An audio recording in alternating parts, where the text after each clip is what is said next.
रात के 10 बज रहे थे। हर ओर सन्नाटा था, लेकिन रात के इस सन्नाटे में गर्ल्स हॉस्टल से एक लड़की बाहर निकलती है। उसके सैंडल की खटखट की आवाज से वो सन्नाटा टूटता है। बाहर उसके इंतजार में एक आदमी अपनी बड़ी और लंबी सी कार में बैठा हुआ है। वो उसकी कार के पास जाती है और उसके शीशे पर नॉक करती है। शीशा खुलता है। लड़की अंदर बैठे शख्स से पूछती है, दिवाकर मित्तल? अंदर बैठा आदमी सहमति में अपना सिर हिलाता है। फिर वो लड़की, जिसका नाम शोभा था, वो उसकी गाड़ी में उसकी बगल वाली सीट पर बैठ जाती है। दिवाकर मित्तल उसके चेहरे की ओर मुस्कुराकर देखता है और कहता है, जैसा सुना था वैसी ही हो तुम, बहुत तीखी, लाल मिर्च की तरह। दिवाकर मित्तल के पैर कार के एक्सीलेटर पर जाते हैं और पल भर में कार हवा से बातें करने लगती है। थोड़ी देर बाद वो कार शहर के एक सबसे बड़े 5 स्टार होटल में प्रवेश करती है। दिवाकर मित्तल पार्किंग में अपनी कार लगाता है और होटल के रिसेप्शन पर जाता है और अपनी प्री बुकिंग के बारे में बताता है। दिवाकर अपने रूम की चाबी लेता है और शोभा के साथ उस कमरे में जाता है। दिवाकर दरवाजा बंद करता है और शोभा से पूछता है, कुछ लोगी तुम, पीने या खाने में? आप जो भी मंगा लीजिए। दिवाकर होटल के कमरे में लगे फोन से रिसेप्शन पर कॉल करके अपना ऑर्डर देता है। थोड़ी देर में वेटर ऑर्डर लेकर आ जाता है। वे दोनों खाने के साथ साथ थोड़ा थोड़ा पीते भी हैं और फिर दिवाकर और शोभा एक दूसरे में खो जाते हैं। सुबह जब शोभा की नींद खुलती है तो दिवाकर वहां नहीं होता है। उसके तकिए के नीचे नोटों की गड्डी रखी होती है। वो गड्डी को उठाती है, फिर होटल के बाहर आती है। बाहर आकर वो एक कैब बुक करती है और उसमें बैठकर गर्ल्स हॉस्टल की ओर निकल जाती है। कैब वाला बीच बीच में उसे घूर कर देखता है तो शोभा को गुस्सा आ जाता है। क्या देख रहे हो? क्या देख रहे हो बार बार पीछे मुड़कर? आगे देखकर गाड़ी चलाओ, नहीं तो अभी तेरी कंपनी में फोन करूंगी, फिर सारा घूरना निकल जाएगा। कैब वाला शोभा की बातों से डर गया। शोभा कैब की खिड़की से बाहर देखती हुई जा रही थी और मन ही मन खुद से बातें कर रही थी। सब कुछ कितना फेक है ना यहाँ, सब कुछ। कौन आदमी कौन सा चेहरा लगाए घूम रहा है, किसी को पता नहीं है। मैं भी तो पिछले कई महीनों से एक नकली चेहरा लगाए घूम रही हूँ। सच कहूं तो घिन आती है मुझे उस चेहरे से, दम घुटता है मेरा। लेकिन अब इस चेहरे के बिना मैं रह भी तो नहीं सकती। ये कहानी है जमालपुर की रहने वाली शोभा की। शोभा शहर के एक हॉस्टल में रहती है और इंजीनियरिंग की पढ़ाई कर रही है। वो 8 महीने पहले ही शहर आई है। शोभा के पिता दीनदयाल उससे बहुत प्यार करते हैं। उसे अब भी याद है जब वो ट्रेन में बैठकर शहर आ रही थी तो। क्या बाबा, आप इस तरह बच्चों की तरह रोएंगे तो मैं शहर कैसे जाऊंगी? क्या कहूँ शोभा, 5 बरस की थी तू जब तेरी अम्मा तुझे गोद में डालकर हमेशा के लिए हम सबको छोड़कर चली गई। तब से तुझे ही देखकर जिया है। जानती हूँ बाबा। सोचा था कि एक बार ही तुझे विदा करूंगा जब तेरी शादी होगी, लेकिन शादी के पहले ही। ये कहकर दीनदयाल शोभा को गले लगाकर फिर से फूट फूट कर रोने लगा। ठीक है बाबा, मैं नहीं जाती हूँ शहर, यही रहती हूँ आपके पास। लेकिन आप ही तो हमेशा जिद करते हैं कि तुम्हें खूब पढ़ना है, बहुत बड़ा आदमी बनना है। अब आगे की पढ़ाई गांव में तो नहीं हो सकती, तभी तो मैं शहर जा रही हूँ। ठीक है, मैं ट्रेन से उतर जाती हूँ। उसी समय ट्रेन की सीटी बजी।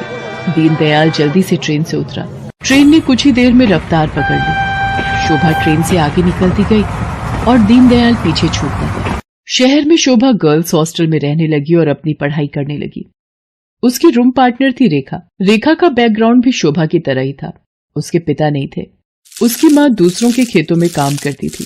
बहुत कठिनाई से गुजर बसर होता था। एक दिन की बात है, शोभा कमरे की सफाई कर रही थी तो उसे रेखा के तकिए के नीचे से नोटों की गड्डी मिली। इतने सारे पैसे, ये यहाँ कैसे आए? रेखा उस समय नहा रही थी। जब वो नहाकर बाहर आई तो शोभा ने उससे पैसों के बारे में पूछा, लेकिन रेखा ने उसकी बात का सही सही कोई जवाब नहीं दिया। आश्चर्य तो हुआ, क्योंकि वे दोनों अच्छे दोस्त थे। कुछ बात तो है जो रेखा मुझसे छिपा रही है, लेकिन क्या? शोभा ने एक बात और नोटिस किया कि हफ्ते में 3-4 दिन रेखा रात को कहीं चली जाती थी और सुबह वापस आती थी। उसने इस बारे में भी रेखा से पूछा तो, तू भी बिना मतलब जासूसी करती रहती है, तू अपने काम से काम रखना। मैं कहाँ जाती हूँ, क्यों जाती हूँ, हर चीज का हिसाब देना जरूरी है क्या? ये जरूरी तो नहीं, लेकिन कल को हॉस्टल की वार्डन को पता लग गया कि तुम रात रात भर बाहर रहती हो तो क्या होगा? तुझे पता है ना वो कितनी स्ट्रिक्ट है। तो उसकी फिक्र मत कर, मैं संभाल लूंगी उन्हें। धीरे धीरे शोभा ने रेखा की लाइफस्टाइल में बहुत तब्दीली देखी। वो महंगे से महंगे कपड़े और जूते खरीदती, लेटेस्ट मोबाइल फोन रखती, उसका जब जो मन करता वो करती। शोभा उसकी लाइफस्टाइल से बहुत प्रभावित हो गई। शोभा ने बचपन से अब तक गरीबी ही देखी थी, इसलिए उसका भी मन करता कि वो भी नए कपड़े खरीदे, महंगे मोबाइल रखे, उसका जो मन करे वो कर सके। रेखा देख, मैं तुझसे ये नहीं पूछने वाली कि तू ऐसी रईसों वाली लाइफस्टाइल कैसे जीती है, लेकिन मैं भी तेरी तरह जीना चाहती हूँ। मैं तंग आ गई हूँ एक एक पैसे के लिए तरसते हुए। पहले तो रेखा टाल मटोल करती रही, लेकिन फिर उसने सच्चाई बता दी कि वो एक कॉल गर्ल का काम करती है। उसकी बातों को सुनकर शोभा शॉक्ड रह गई और उसने कहा कि अगर ये बात वार्डन को पता लग गई तो बड़ी भोली है रे शोभा। हॉस्टल की वार्डन को सब पता है, वही तो हमें दबाव डालकर भेजती है लोगों के पास। वार्डन की सारी सच्चाई जानकर शोभा एक बार फिर से चौंक गई। रेखा ने उसे ये भी बताया कि हॉस्टल की कुछ और लड़कियां ये काम करती हैं। शोभा को ये सब सुनकर अजीब तो लगा, लेकिन बेहतर लाइफस्टाइल के चक्कर में वो अपने सम्मान का सौदा करने के लिए तैयार हो। मैं इस गंदे दलदल में फंस गई हूँ। हालांकि इस दलदल ने मुझे बहुत सारी वो चीजें दी जिसके लिए मैं तरसती थी, लेकिन मैंने अपनी मासूमियत खो दी है, मैंने अपनी शांति खो दी है, मैंने अपनी पवित्रता खो दी है। बाबा को कितनी उम्मीद थी मुझसे, और मैं क्या करने लगी मैं। शोभा की आंखें भीग गई थी। वो अब ये काम नहीं करना चाहती थी, लेकिन हॉस्टल की वार्डन उस पर बार बार दबाव डाल रही थी। देख शोभा, जल में रहकर मगर से बैर मत कर, और हाँ, ये सती सावित्री बनने का नाटक छोड़ और जो बोलती हूँ वो कर। शोभा ने वार्डन को फिर से इनकार कर दिया। गुस्से में वार्डन ने उससे कहा, देख शोभा, तेरा इनकार तेरे भविष्य के सारे रास्ते बंद कर देगा। मेरी एक शिकायत पर कॉलेज से भी तुझे निकाल दिया जाएगा, और तुझे मैं इतना बदनाम करवा दूंगी कि इस शहर तो क्या, तू कहीं भी किसी को मुंह दिखाने के लायक नहीं रहेगी। शोभा उस रात हॉस्टल से निकली तो जरूर, लेकिन उसने कुछ तय कर लिया था।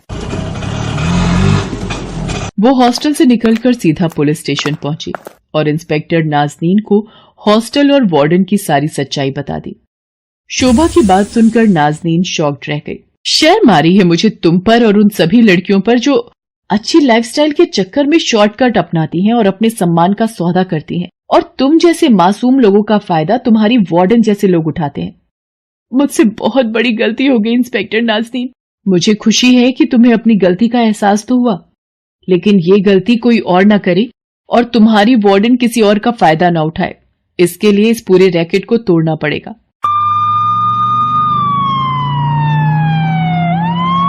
इंस्पेक्टर नाज़नीन ने वार्डन को गिरफ्तार कर लिया और उसे जेल भेज दिया।